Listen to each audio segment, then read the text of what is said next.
The main entrance to the Galactic Academy gleamed beneath an active shield matrix, an architectural hymn to the combined tech of 1,000 allied civilizations.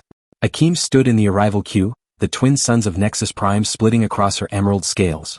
She belonged to the Sarkelian line, a battle-hardened people celebrated across systems for discipline and martial skill. Around her the line buzzed with other hopefuls, Voltherians in faceted crystalline plates, many armed Krell with quicksilver motions, cadets from worlds whose names alone carried legacies of conquest. A human approached then, and the line's tone shifted into derision. He was small by comparative standards, brown-toned skin, no armored carapace, no natural blades or venom pouches, simply a human in the Academy's regulation cadet tunic, carrying a time-softened duffel. Primitive, hissed a Voltheran nearby. Earth only harnessed fusion recently, another snickered, mandibles clacking amusement into the air. Akeem made no reply, her tail flicked once, a small sign of irritation. Humans had been catalogued only 2 decades earlier. Their planet was considered a backwater, barely unified and now a curiosity. Most species treated humanity as a quaint oddity rather than a peer. The human stepped up to the biogate with an easy, purposeful stride. The processing officer, a Tanith with multiple limbs and antennae, beckoned him. "Place your hand on the analyzer," she intoned. He did. Machines hummed. Initial scan lights flicked azure, then amber. Then the analyzer's tone shifted into something urgent. The panel flared crimson. A recorded annunciator announced, "Earthborn detected. Species, human. Threat, Alpha Crimson. Do not engage unsanctioned." Laughter died mid-breath. The officer's antennae snapped upward. Her mini eyes widened as she rechecked the readout. Fingers tapped the console faster and faster, as though flexing to find an error. "This must be a malfunction," she muttered. The human's voice replied, calm and low, "It isn't." Akeem's predatory instincts pricked. She had fought and bled for her place in the Academy and had seen the scanner register orange at best, combat capable, approach with caution. But Alpha Crimson was a different cast of warning entirely, reserved for apex predators and species honed by unbearable pressures. To engage such a being without extreme care was foolhardy. A Krell cadet reached to steady himself. His forearms slowed half an inch, instinctive defense. "That's a human," he scoffed, betraying disbelief. "They have no natural weapons." The Tanith officer scrolled through galactic survey files until her face lost its even gray tone. She read aloud, voice wavering, "Earth is a Class 12 death world. Gravity 1.3 g, oxygen levels near toxic thresholds. Predators include persistence hunters, ambush predators, pack hunters.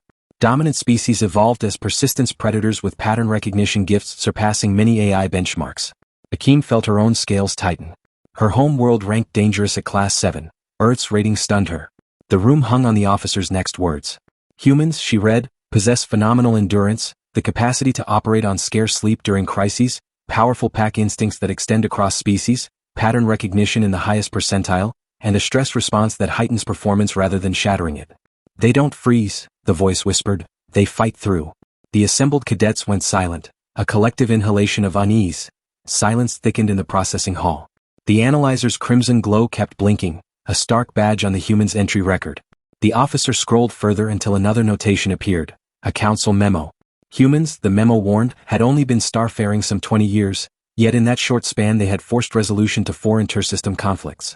They had intervened not because they had been invited, but because slavery and genocide offended them, and they acted to stop those crimes even when opposing technologically superior foes. Each intervention had ended with human success. The Council's guidance, the memo concluded, was clear. Do not engage humans in combat unless absolutely necessary. If engagement is unavoidable, do not assume victory based on size, armor, or tech advantage. Humans fight to win. A ripple moved across the cadet ranks, not mockery now but an uneasy recalculation.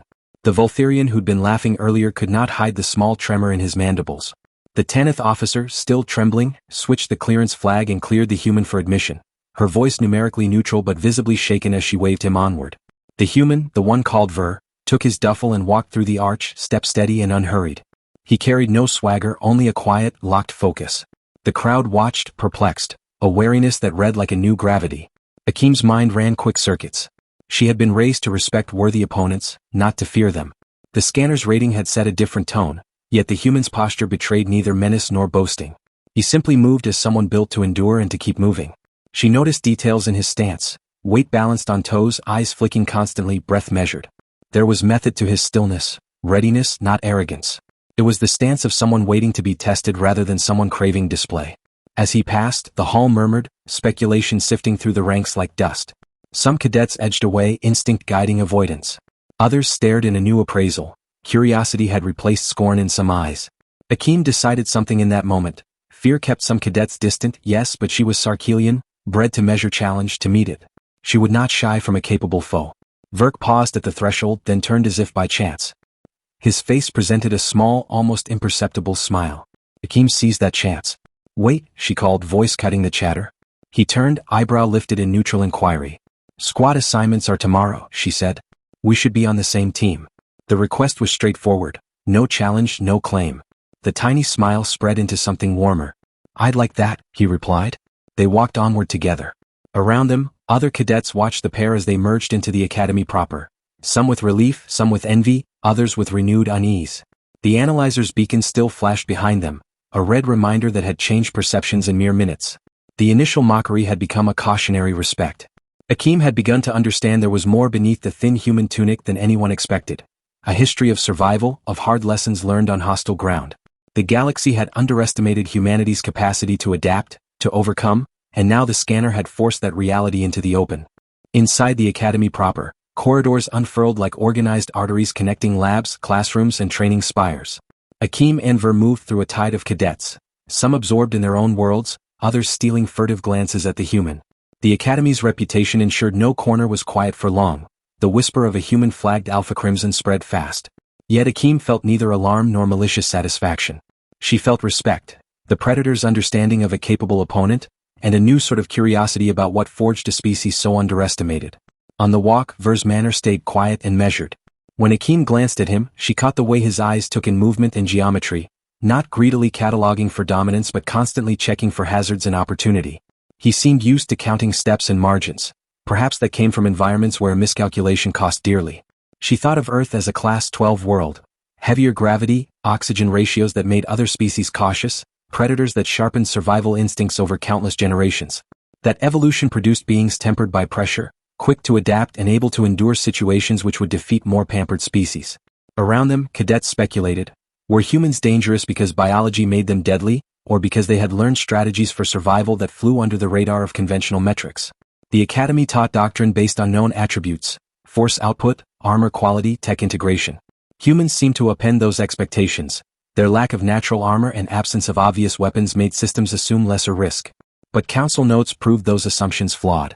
Humans had intervened in conflicts driven by moral clarity, and their interventions had succeeded. Whether this came from tactical ingenuity, cultural tenacity, or sheer willingness to endure hardship, it produced outcomes.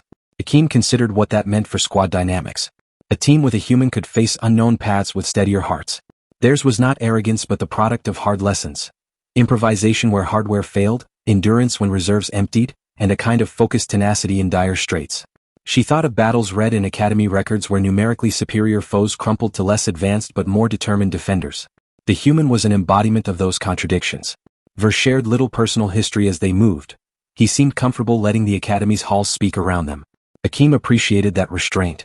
In the training yards and lecture domes ahead, they would be assessed by fire and by theory, their true measures.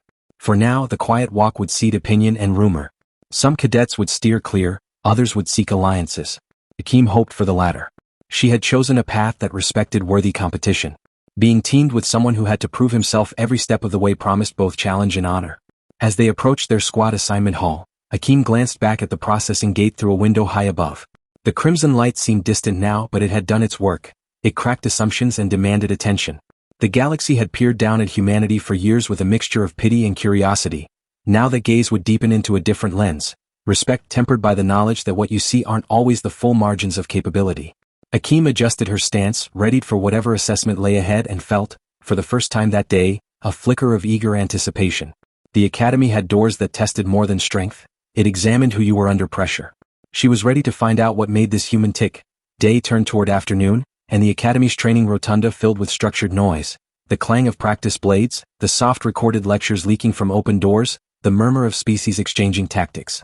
Word of the human's clearance circled and settled into the Academy's social fabric. Some cadets avoided him out of prudence. Precaution can look like contempt when seen from afar. Others, like Akeem, listened closely and measured the human's quiet competency as something to honor rather than fear. Over the next hours the Academy's routines continued. Rigors of protocol, lectures and interspecies diplomacy, drills that tested coordination across different physiologies. Behind each exercise the council's notes about humans hummed like an understated warning. Do not underestimate them. That phrase, simple and bureaucratic, carried an edge. It demanded respect for a species whose history of hardship had sculpted a resilience both physical and cultural. They were survivors who had turned scarcity and danger into a curriculum of cunning. Improvise, endure, and maintain clarity under crushed conditions. Akeem reflected on their upbringing and what it meant to be a Sarkelian, bred and trained to face direct confrontation, to read an opponent's movements and answer with decisive force. Humans, however, seemed to answer differently. Their tactics often leveraged unpredictability and endurance rather than just raw power. They used patterns of behavior, social bonds extended even across species, and psychological stability under high stress to outmaneuver those who relied solely on technological superiority. In conflict history, these qualities had repeatedly flipped outcomes. Technology could be foiled, neutralized, or hacked. The human capacity to adapt remained a persistent variable. Ver, in small interactions over the day, displayed that steady reserve. He never bragged, poured no effort into proving superiority, and yet his actions hinted at a deeper baseline of readiness. He sat lightly in the Academy's training debates, listened, absorbed, and when called, acted decisively. It was a quiet confidence that discomforted some and intrigued others. For Akeem, it felt like encountering an old strength hidden inside a fresh face. When squad assignments were posted the next dawn, Akeem found her name paired with Ver. Other cadets glanced, some with surprise, others with a guarded smile. She stepped forward to their first exercise with the same visceral thrill she had felt at the gate scanner. Their teamwork would be judged fast. Obstacle courses, simulated boarding maneuvers, coordinated sensor drills. Victory in these trials meant more than scores. It meant proving that the Academy's ethos could evolve by integrating different strengths. Walking into formation, Akeem caught Ver's eye. He nodded once, small, respectful. No need for bravado. Their first task would test mettle and wit alike. Improvising solutions to engineered problems where technology sometimes misled and instinct could navigate.